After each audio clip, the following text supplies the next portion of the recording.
Isang magandang araw sa inyo guys. Kapayapaan po ng Diyos ang suma sa ating lahat. Welcome po sa aking channel.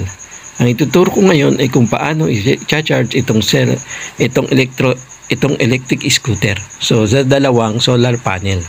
So ayan guys, yung dalawang solar panel, dudugtungan ko yan kasi ibababa ko yan doon sa loob ng bahay. Kasi nasa rooftop yan. Ngayon, dudugtungan ko siya. So ngayon, nadugtungan ko na siya. Ito na yun guys. Oh. Yan. Yung dalawang output niya, positive at saka negative. So, ayan yun na yun.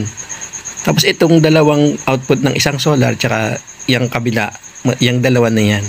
So, yung dalawang output, negative tsaka positive, pinagkanoon ko. Tapos, yung dalawang output naman, yun ang papunta sa scooter. So, ayan guys, oh, nakita nyo na ganyan. Ganyan na ang pag-connection. So, ito yung susundan natin. Ito yung output niya. Yan.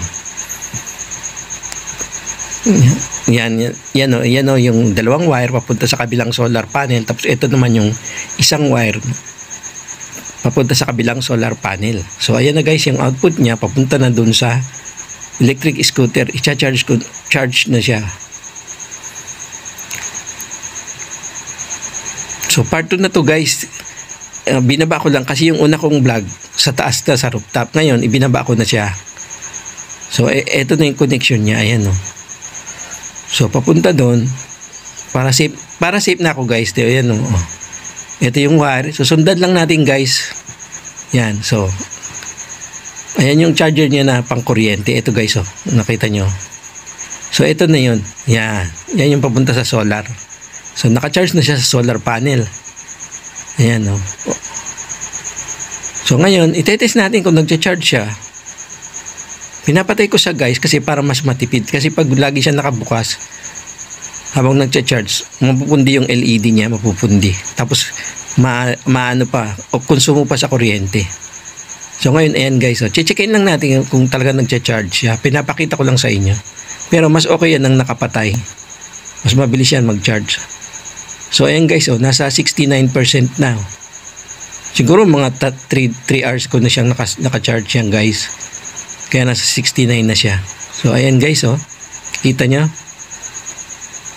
So, success talaga guys. Yung dalawang solar panel, pag siniris mo siya, makakabuo siya ng 38 volts.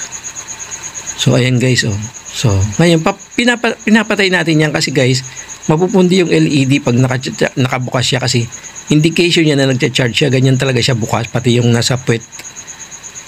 So ngayon, kailangan natin siyang patayin para mas tipid sa kuryente.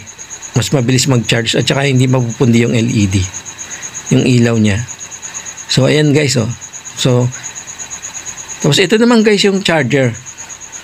Papakita ko sa inyo yung talagang charger niya. Ayan sa kuryente. So ayan ginawan ko lang ng connector yan.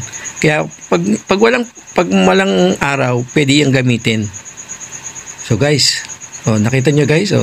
Guys, thanks for watching and see you on my next video. Bye-bye.